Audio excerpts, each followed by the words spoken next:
Hi guys, this is Tech Howdy. I welcome you to this video tutorial series on implementing JWT refresh token with Angular 7 and ASP.NET Core. In the last video tutorial, we created the intercept method and we added the required functionality in the intercept method. But as you know, if the response received by a handler is 401, which means HTTP error response status as 401, then we need to handle this error. To handle this error, we are going to create a method called as handleHttpResponseError. And what we do is we pass the initial request and the handler as a parameter to this method, and then we will use these request and handler inside our method as we write the logic to handle the error. So the first thing that we want to do when we are going to handle any error responses is to check if the token is in process of refreshing. If we scroll up, we have created an object called as the token subject and the isToken refreshing, and we are going to use them inside this method. So now let's look at the isToken refreshing object, which is of type boolean, and we have set the value to false. So now here we are checking if the token is refreshing, which means if the token's value of refreshing is true. But in this case, what we will do is we will set a condition here to check if the refreshing of the token is false, which means at the current moment when we receive this error, the token is not in process of refreshing. So let's write that condition. So I've added an if else condition over here. So what we are doing is if the value of refreshing is token refreshing is not true, which means it's false, then the first thing that we want to do is set this value to true, which means that now we are going to refresh the token. We are in the process and the process has started. The next thing that we want to do, the token subject object that we have, we want to reset the value to null. So if there is any existing value, in case if it's a first time call to refresh the token, there will be no value. Actually, there should be a value because if the user logs in, there should be always a value. But if there is any existing value, what we are doing here is we are going to set this value to null so that we can set it back again. So now first thing we will do is set this value to null, and then the next thing that we want to do after we have set this value to null is call the API to refresh the token. Now the API to refresh the token will be coded inside the account service class. As if you remember, if you did view the video tutorials for this base application, anytime when we are calling any APIs, we have created a service for that API. So for example, if we are trying to log in to the application, we have a account service class which is responsible to call the API from the server. Similarly, if we want to refresh the token, which is technically meaning that we are trying to log in the user once again but without the password, so we have to create a new API here which will be responsible to make that call to the server and get the values and then return the result. So here we will create this API and we will call this API as get new refresh token. So let's do that inside the account service.ts class. So the method is called get new refresh token, which is going to return a result of it's going to be an observable result of any type.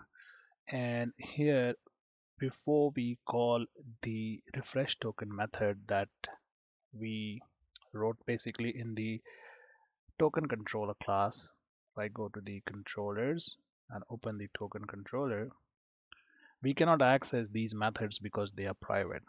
The only method that we can access is the HTTP post method, which is public.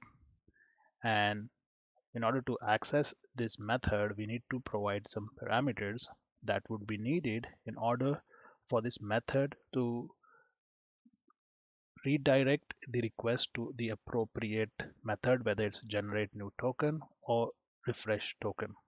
So we have to call the auth method. So let's first inside this method set the required properties that we are going to pass to the method as parameters. So we would need a refresh token.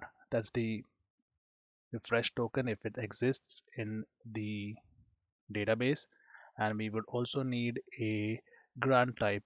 So the grant type will obviously, if we are refreshing the token, always remain as refresh token. So let's create these three properties. So these three properties are created. So I have let username and refresh token with, I have created them with let, which means that these values can change. So the token value and the refresh token value and the username value can be changed from the local storage, because every time a new refresh token is created, these values will be fetched uh, from the local storage. But the grant type in this case will always remain as refresh underscore token, since when we make the request to our token controller, it goes to this particular case here and then redirects the request to refresh token method. So we have to use the same case. So here inside the account service, we have set this variable to be constant, which means this value will always remain as refresh underscore token. It's never going to change. Now the next thing that we want to do is call the auth method, that is the HTTP post method, and pass these parameters that we just created. So to access the URL, first we will create an variable or object here that is going to hold the value of the URL that we are going to call. So I'm going to call this as base URL token, and we are going to access it by the controller name / the API / the token controller name and the method name. So if you can also comment the URL login method, because we are no longer going to use this. But if you want to leave it and you're using it, you can still leave it in your application. Now what we are going to do here is we are going to return the response received by this API call. So return HTTP using our HTTP object. We will call the post method, and then we'll pass any type. We are going to receive any type of data from the request that we are making. So when we are making the request, first thing that we want to pass in the parameter is the URL that we need to access. So the URL is the base URL token. Second is the data that we need to pass or provide to the method. So the data is the username, the refresh token, and the grant type. So let's pass this. So now this request will be made to our base URL, which is API / token / the auth method, and we will receive a result from this request. The result can be an error, HTTP error. The result can be a regular error. The result can be a success, and it can be the new refresh token and JWT token value. So we don't know what the result is going to be. So first what we are going to do is call the pipe method and run a sequence of methods within the pipe method. So inside the pipe method, first thing we want to do is we want to call the map method, and then inside the map method, what we will do is we will pass the result that we have received.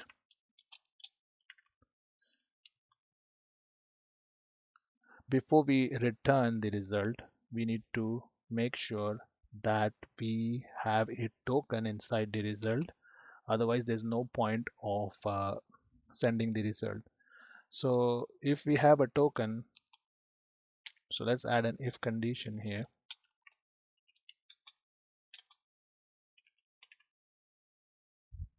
If first of all, if there is a result, and second condition, we will verify if the result contains the auth token, and within that auth token array, if we have a token. So if I go back here and go to the refresh token method, we are going to send an array which is called as auth token, and inside the auth token we are going to have a object called as token which will hold the value of the JWT token. So now what we want to do inside our account service, we are setting a condition that when we receive the result, make sure that we first of all have a result, and second, that result contains a token. If the result contains a token, we want to set some values in the local storage. Like first thing that we want to do is login status of the user. We want to set this to true. That means the user has logged in. This value here, login status, is created over here. It's a behavior subject object, and as I explained in the previous video tutorial, that this always emits the current values. As soon as we set the value to true, any class or any method in your application is going to request the values. It's always going to emit the current value. Since this is a private object, cannot be accessed directly, we have made a getter and setter that is responsible for sending these values to the requested object.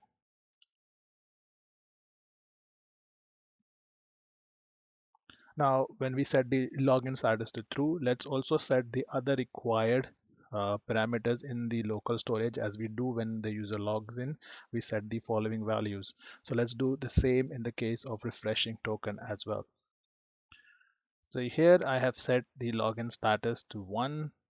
The JWT tokens value, I have updated it with the result.authToken.tokens value. Then the username value to the username property value in the auth token, the expiration time, the user role, and the refresh token value itself, which is stored inside the auth tokens refresh underscore token object.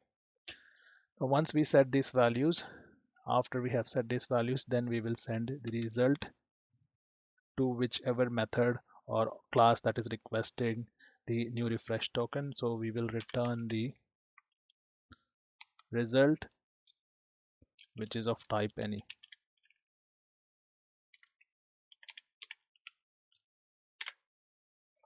Okay, so let's save this. So we are done with this method now. So all this method does is it makes the API call to our auth method. When we receive a result, it verifies it, it sets the values in local storage, and then it returns the result to the object or to the class that is requesting it. So in this case, it's this method here which is going to make the API call and request that result. So let's create a return statement over here.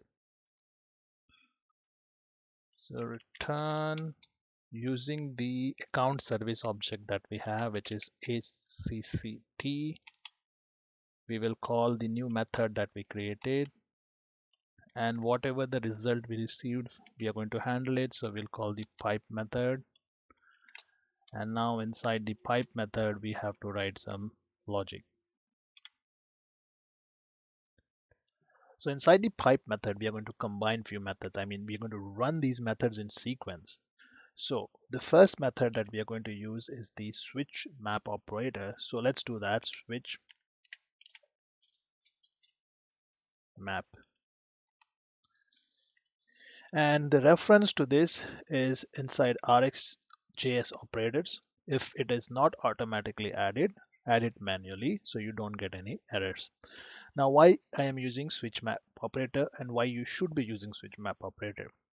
Now, we use SwitchMap operators when we want to combine the results of two HTTP requests. So in this case, first we are making a request to get new refresh token, which is making a HTTP request to this API. Now, after we receive this value, we are again going to make an HTTP request to our server in order to validate that we are authorized users and now allow us to view the product components. So a user is trying to visit the products page, and then the token is expired. we get a new refresh token. After we receive that new refresh token, we have to submit that token to the server once again. So it allows us to access the products component page. So this means we are doing two HTTP requests. Whenever we are doing more than, whenever we are doing not more, but two HTTP requests, and we want to combine their results and use it, we will use SwitchMap Operator. So if you want more information, you can always go to the Angular's official website, but to keep it short, just understand that when we are using two or more results of HTTP requests, we will use SwitchMap. Now inside the SwitchMap operator, the response that we received from here. So we will use a lambda expression over here. We will call it token response. And this token response is of type any because the get refresh token method is returning any type of observable. Now using lambda, we need to make use of the values that we receive. So first thing that we want to set is we want to check if there is a token inside this result, or if there is a result basically. So we will add an if statement here. Now you may be thinking that if inside the account service we already are checking inside the method if there is a result, then why are we checking if there is a token response? We absolutely want to make sure that there is token, so there is no error in the process. So we are checking again that if there is a token response, that means if there is an object, there is a result, then perform the following tasks that we want to do. So the first thing that we will do is we will set the value of this token subject from null to the value of the token that we received in this response. In this response, we are going to receive an array called as auth token. Inside that array, we know that we have a property called as token, and we are going to set the value of that token to this token subject. Now the next thing that we are going to do is we are going to set the values of all these other properties that we have, like the login status. We will set it to 1 inside local storage. The value of JWT token in local storage. We are actually performing the same step here. We are doing it twice. We just want to make sure that we are not going to have any errors. So we are preventing any uh, errors that will take place because of these values not being available inside the JWT, inside the local storage. Also, finally, on the console, I'm printing that the token is refreshed because we received a response. We set the values, and now we are saying that the token is refreshed.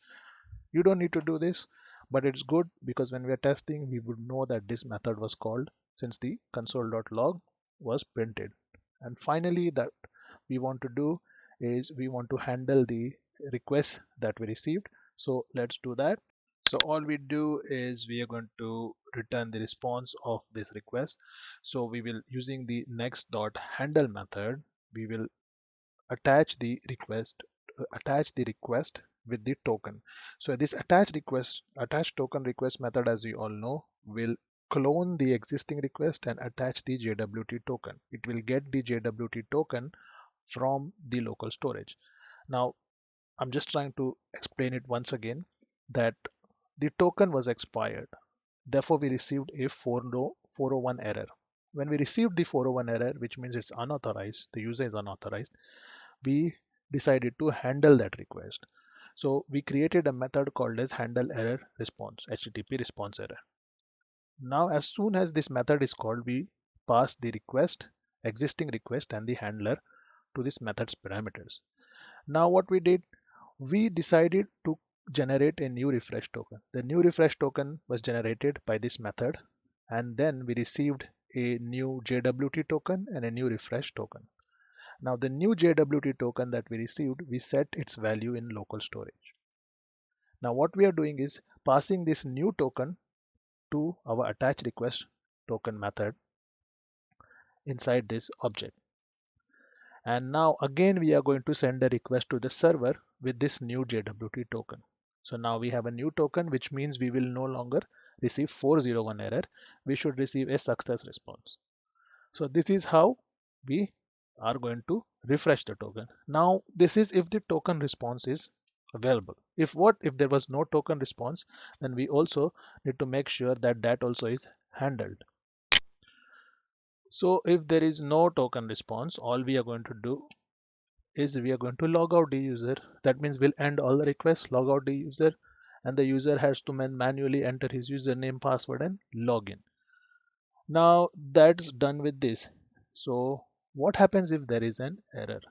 So our SwitchMap operator combined the results of two HTTP requests and now receives an error. So we will then in the pipe method, we'll call the second method, which is to catch the error. Now inside the catch error method, what are we going to do? Inside the catch error method, first thing that we want to do is the error that is thrown using lambda expression. We are going to do something with the error. So first thing, if there is an error, we also want to log out the user. So let's log out the user. So I called the logout method. Now we need to return that error because we need to return something, correct? So we need to return, otherwise we'll get an error here saying we are not returning anything. We cannot leave it void. As you hover over it, it will tell you that we cannot leave this error void. We have to return something. So in this case, we have to return the error. Now think about it. Are you going to return the error back to the client? So if there is a bunch of errors, do you want your client to see at the client end what errors are received? No. So in that case, it is very important that you have something called as a global error handler. The global error handler method, what we are going to do is whatever error we received, instead of sending it to the client, we will send it to that global error handler method, which will then handle the error and then send appropriate response to the client. So what we are going to do is we are going to create a method called as handleError. This will be our global handleError method. So it is going to be private. Only this class can access it. Private, call it handleError,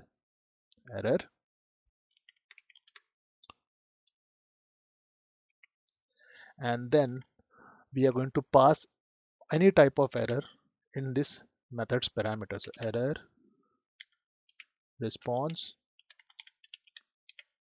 and which can be any type of HTTP error response. So whenever we pass any HTTP error response, the responsibility of this method is to handle and provide an appropriate response to the client. Now what we want to do here is we want to call this handle error method over here.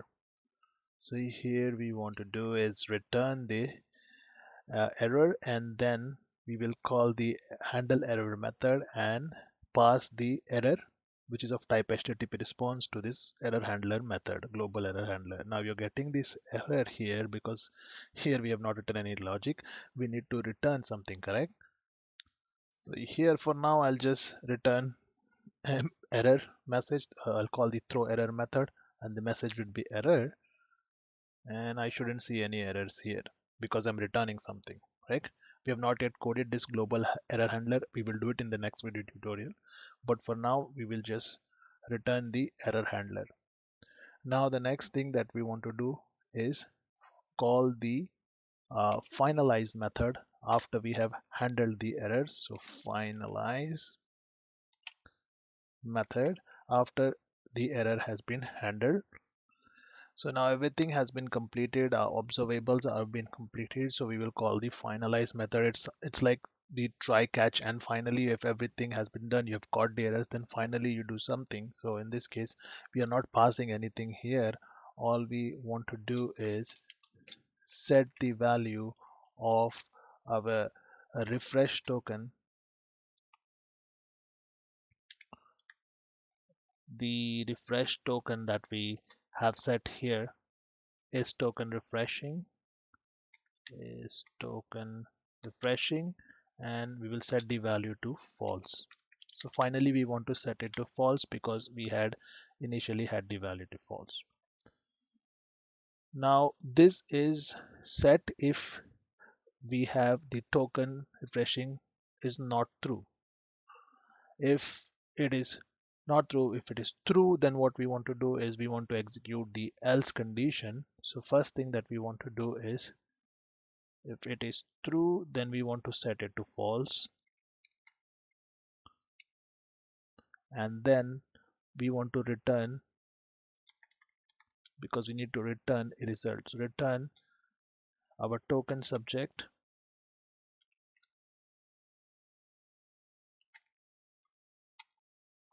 and then call the pipe method on the observable object. And inside the pipe method, what we want to do is, if the token is not refreshing, which means the token is valid, we are not attempting to refresh it. So if it is valid, we will get the value of the token. We will call the filter method,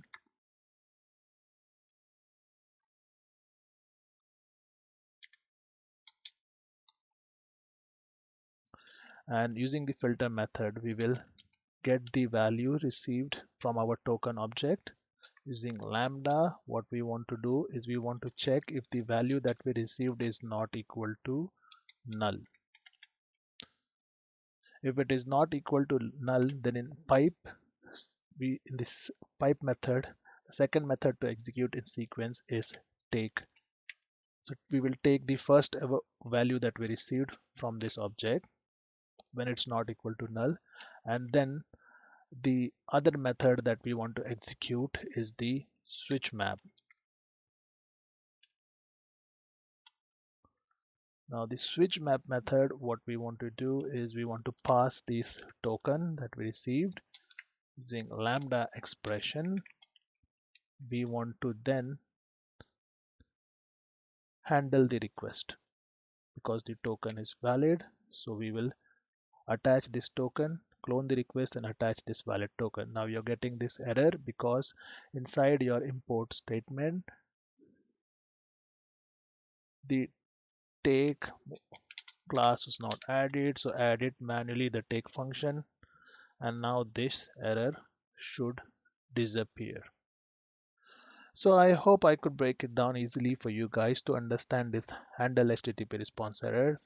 So if we received an 401 error, we are calling this handle HTTP response error method, and then we are handling this error accordingly. If you have any other cases, you can create custom methods to handle those errors. Now in the next video tutorial, we will code the global error handler method to handle errors globally and then display them to your users or your client in front end. Now what we want to do is end this video tutorial here. The entire code will be available in DevOps repos. Once again, please like this video tutorial and subscribe my channel Tech Howdy. And if you have any questions, use the comment section. I'll try my best to respond as soon as possible. Thank you.